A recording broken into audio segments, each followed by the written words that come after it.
Cheers, guys! English Rabisco here. And I want to talk about my relationship with technology. Now, I'm sure we all have used technology. I mean, you're probably using the internet right now to watch this video, and we all have our thoughts on it. But in this video, I just wanted to share how mine has evolved over the years. So I've decided to break down this video into 3 sections. First one is before COVID. Now back then, I was really interested in tech. It really started maybe 14, wow, really? Already 14 years ago, like around 2011 or so. I think the big thing that got me into technology was my dad's white computer. It was the only computer we had in the family that could connect to the internet. Of course we didn't own it, but I got to use it a lot.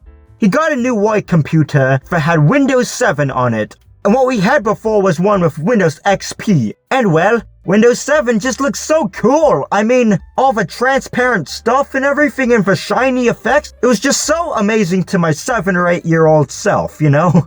I mean, before that I did use computers, but I was mostly creating like PowerPoint animations that I thought were funny or whatever.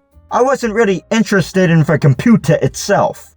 But yeah, I was really interested in tech back then. Like in middle school, I started getting interested in all the phones and computers coming out. I mean, I watched a lot of videos about them on YouTube, and I still have an interest in them, but not as much. I haven't been keeping up with the latest phones and everything. Like back then, I had an interest in all the new iPhones and Samsung phones and LG phones and whatever kinds of phones were coming out at the time. Keep in mind that these were phones that I couldn't really even hope to get. You know how expensive they are.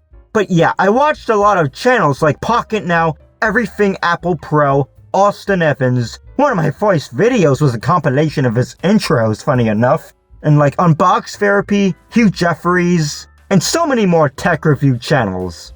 And I was really interested in the software too, like I said with Windows, getting into it back in the day, and I still am in a way.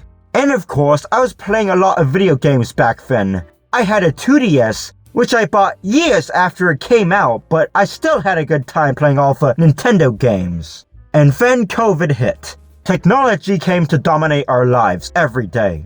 Everything we once did in the flesh, which just came naturally to us, came to be moved online. Like just wanting to talk to people, the only way you could do that was on Zoom to see their face. Of course, this wasn't a replacement to meeting people in person, it's just the next best thing. And COVID was probably the worst year of my life. And I started playing video games more just to cope. On my 2DS, I mean, I put in over 1,000 hours into Animal Crossing New Leaf. It still holds a special place in my heart. It almost kept me from going insane, I feel like. But yeah, it's funny how one YouTuber that I mentioned I loved watching really shaped my views on big tech companies like Google, Meta, Apple, Amazon, and more, which were then starting to really develop. His videos showed me that Apple was essentially forcing people to have them pay hundreds of dollars to have them repair their iPhones instead of being able to do it themselves. And that just didn't sit right with me. Of course, when big tech's decisions started to slowly creep into my life was when I started to despise big tech. You see, I used the Google Photos free backup for years. You can back up unlimited, like as many as you wanted, photos to the cloud for free, and that was amazing. But they announced that they would be discontinuing it in 2021, and I was pretty mad. And I was also starting to be aware of the monopolistic practices of big tech companies at the time, and my opinion of them only soured. And finally, let's talk about my relationship with tech after COVID. I stopped playing video games the summer before I went to college, and I haven't really played much since. And I'm not gonna lie, the 1 year under lockdown during COVID had a big impact on my relationship with it. I kind of developed a bit of an aversion to being stuck on a computer, which combined with how I didn't know what I wanted to do for the rest of my life, made me constantly switch majors in college. I've now accepted that I'll have to be using computers in my job one day. I just hope that I can see people face to face, and also that I can earn enough to live decently. But my hatred of big tech companies has only grown stronger ever since. Meta is just a pretty big example of how intensive its consolidation over the industry really is. Of course, you know, they own a bunch of social networks like Instagram, Facebook, Threads, but also a bunch of advertising stuff. They track all your activity on the internet just to try to sell you things, with all the targeted ads. And Elon Musk buying Twitter didn't really help that either. And I'm more aware than ever of tech companies trying to squeeze money out of us. So as with the Google Photos thing that I was talking about, I ended up buying a Google One membership when they discontinued the free backup thing. I didn't want to, I gotta admit. They did have some nice benefits like a VPN, but it just felt so defeatist of me just to bow down and give this evil corporation my money.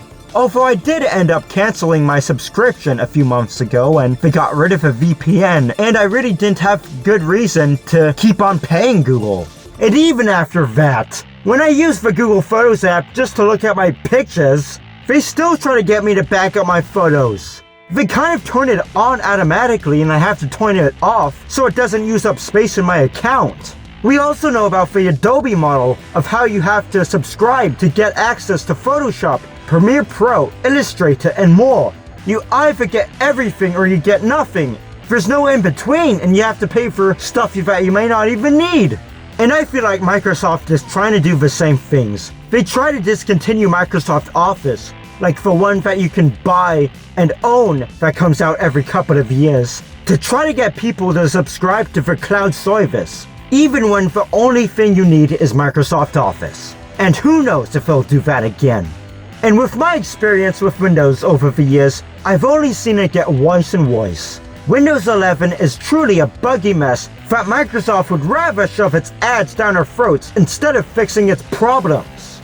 But the biggest interest in tech I have nowadays is how it can be used for the benefit of society. How can advances in tech better help people? Like, for example, can a new breakthrough in tech give people access to educational materials that they otherwise wouldn't have access to?